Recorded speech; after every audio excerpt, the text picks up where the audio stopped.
is up, my little friends? I am Ella Starburst, and I am the host of Ella's Storytime, where I read a bunch of good stories to all of the little guys at home with the help of my friends here. Let's meet them now. On the boy side, we have Pinguino, who might seem a bit wicked on the outside, but is truly just an overall lovable and cute guy. Who does not like hugs, may I mention. This right here is Hunter, who is not only very good at guarding our storybooks, but also guarding glass slippers, if the time comes. Finally, we have Creepy, whose explosions can get very, very big. And on the girl's side, we have Nia, who is just as sweet as the mice cream she is named after, Neapolitan. She is writing Hoot, and although it's a bit odd to write people, this is definitely a good choice because he is a very plumpkin boy.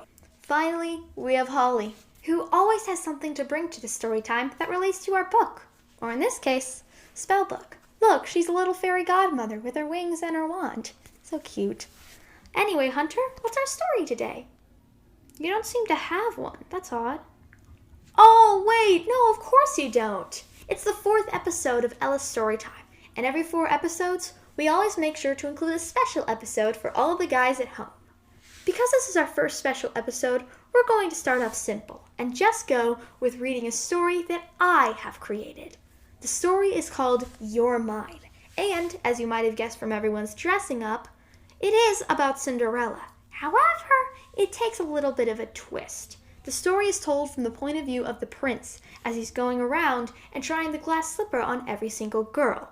However, when he meets Cinderella, well, I won't spoil it for you. After all, you'll find out how the story goes in 1, 2, 3, 4.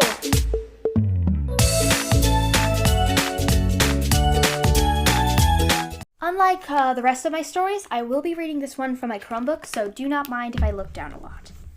Hi, I'm Kyle C. Morrow. The C stands for charming. I can't say I disagree with the name. I just wish that everyone would stop calling me Prince Charming. I'm Kyle. Even my dad calls me that, like a few days ago. Prince Charming, you must find a bride. I rolled my eyes. Gee, Dad, I would, but I kind of don't like anyone, and you're kind of being uber dumb right now. That's it! He exploded like a misfired firework. I've had enough of your tongue! If you won't find a bride, then I'll find you one myself! How are you going to find me one, Daddy? He was about to throw a toaster when he put a hand to his chin. Remember that ball we had? Yeah, the one where I didn't dance with anyone? And remember that shoe you found? My heart sank like a ship in the Pacific. Yeah, but weren't we gonna sell it? High price on the market, I'll bet. Yes, but instead, he giggled like a baby, you'll go around fitting the shoe on every girl you find, and whoever it fits will be your bride. Wait, but no buts, get going! He shoved me out the door, and that's how I got here, at a random girl's house, trying on a shoe that I won't fit. Nope, I groaned, struggling to get the shoe off her overly large toes. Not even close. What? The girl's mother shrieks, forcing me to cover my ears. But you said it would! I never did. I only said it was possible. Liar! That toes bawled, clutching her furious mother. Rude, cowardly, lying, scummy, dumbo, stupid, yo, liar! I grabbed a bit of bread off a plate and ran to the door. You get back here! The mother screeched over her obnoxious daughter's bawling. Needless to say, I didn't listen. I went outside and scarfed up my snack. Chewy, burnt, some sort of weird nut? I consider this house highly unsuccessful. It's not that I don't like marriage or girls. Don't get the wrong idea. I think that both can be a dream if you find the right ones. Haughty girls are a headache-inducing bore, and marriage with them is a fate worse than death.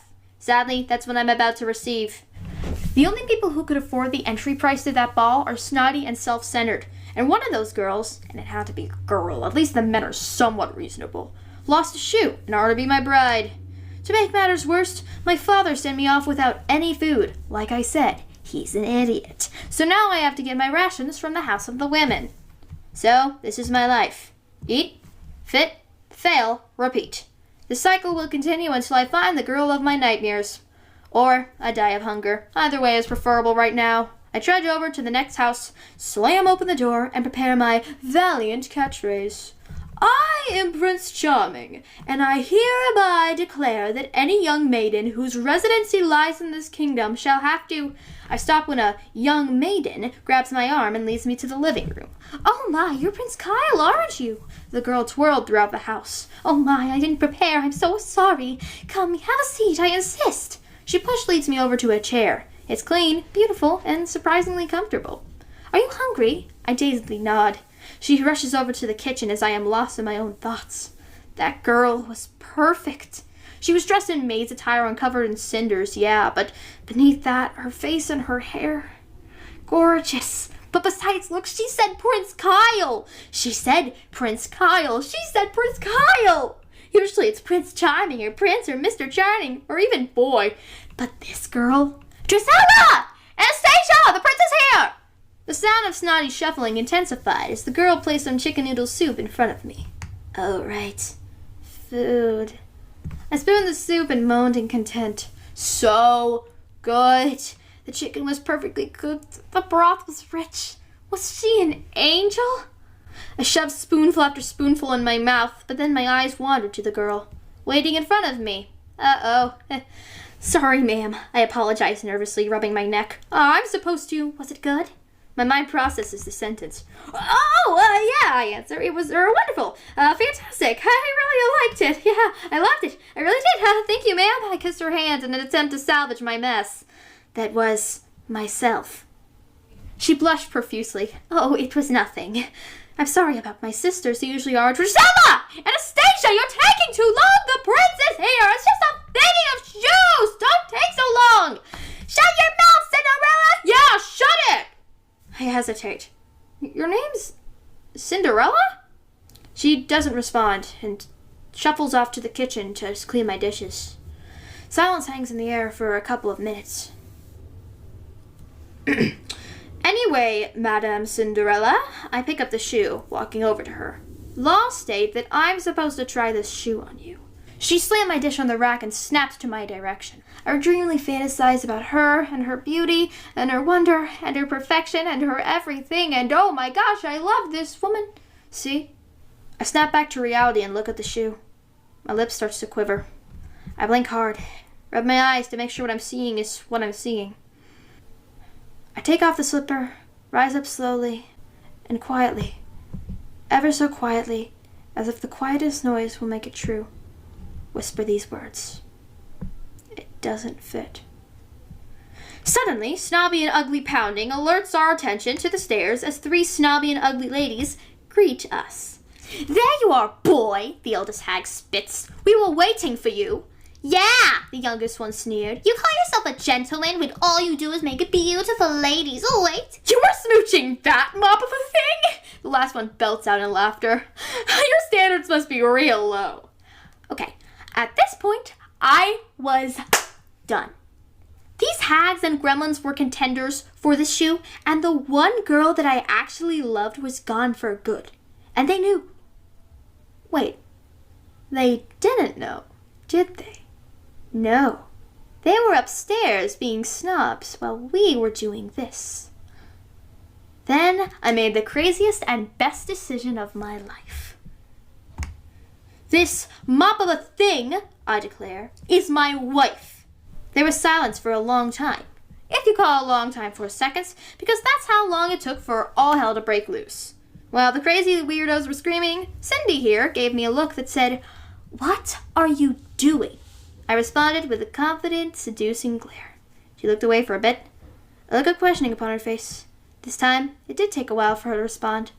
Almost a full minute before she responded with a lengthy kiss on the lips. I believe at that moment she understood what my look meant. You're mine, princess. The end. What a wonderful story, don't you think? Anyway, now that that story's done, it's time for the Ella Storytime Challenge. This time, I want you guys to take your own favorite fairy tale or any fairy tale and just change it a little bit. Make sure to have your parents post a copy of your writing on Facebook and put it with the hashtag Ella's Storytime, capital E for Ella and capital S for Storytime. I'll feature my favorite creation at the end of the next episode, coming 3 days from now.